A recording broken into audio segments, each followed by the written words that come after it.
Hi everyone, today we're going to be reading Apple Days, a Rosh Hashanah story by Allison, Sarnoff, Soffer. What are you looking forward to this Rosh Hashanah? Katie's teacher asked the class. Hearing the shofar, shouted Max. Chicken soup at Grandma's, exclaimed Abby.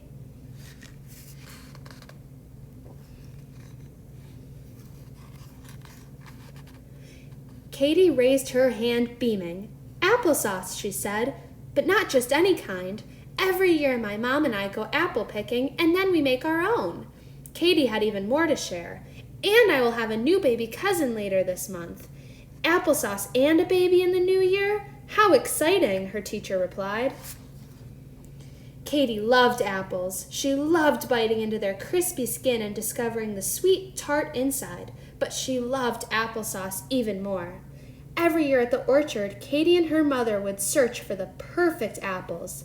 They would walk the rows, picking some of each variety until their bucket was full.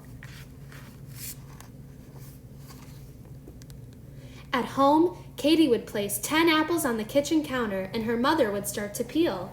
Katie watched as her mother's steady hands moved quickly in circles, unraveling the skin like thread from a spool. Then Katie's mother would core and slice the apples, and Katie would put them into their biggest pot. Katie would take cinnamon and sugar from the pantry and sprinkle them into the pot. Finally, she would squeeze in some lemon juice and add a little bit of water. Soon the kitchen would fill with the sweet smell of apples and cinnamon. Just thinking about it made Katie's mouth water. Let's make next Wednesday Apple Day, said Katie's mother, and Katie drew a big apple on the calendar.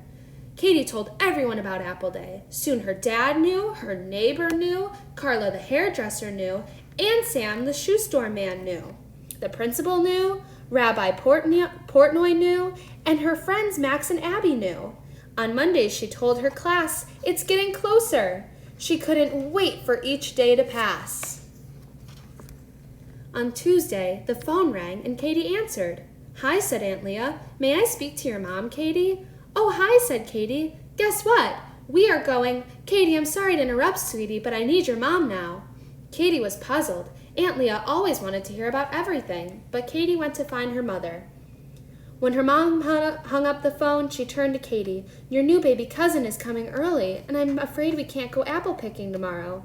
But Mommy, Katie cried, you promised. Tears spilled down her cheeks. I know this is disappointing for you, Katie. It is for me too, but I have to help Aunt Leah. It's your job to be a big girl. But we won't have applesauce for Rosh Hashanah, said Katie sadly. The next day, Katie's father walked her to school. Why so sad, the crossing guard asked. Isn't today Apple Day? We can't go, Katie mumbled. Can't go? Why? Because of the baby, Katie said. Max told Abby, who told their teacher, who told the principal, who told the rabbi.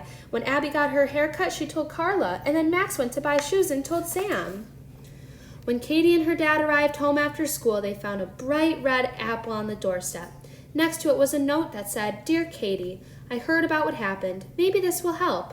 Love, Rabbi Portnoy. The next day, the crossing guard handed Katie a yellow apple, and the principal placed another in her backpack. Katie's teacher gave her an apple at circle time, and so did each of her friends. Her backpack was almost full. Walking home with her dad, Katie passed the shoe store. Sam, too, had a surprise, a jar of cinnamon. Wait, Katie, shouted Carla from the beauty shop. I have some sugar and a lemon for you. When they got home, Katie lined up 10 apples on the kitchen counter and tried to remember what her mother did next. She and her father stared at the apples, cinnamon, and sugar, and the lemon, wondering what exactly they had to do to turn them into applesauce.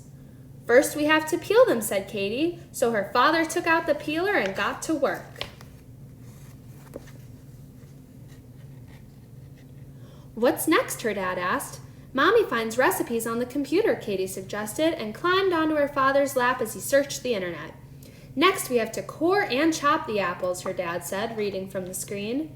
And then Mommy puts them in the big pot, Katie continued. We have to find it. In went the apples, then the cinnamon and sugar, and finally the lemon juice. Dad turned on the stove. Soon the kitchen filled with the sweet smell of cinnamon and apples. One taste, and then they knew. "We did it!" Katie exclaimed.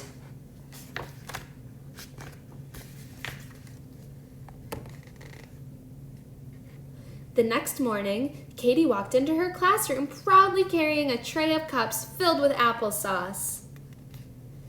"Thanks for your help, everybody," she said.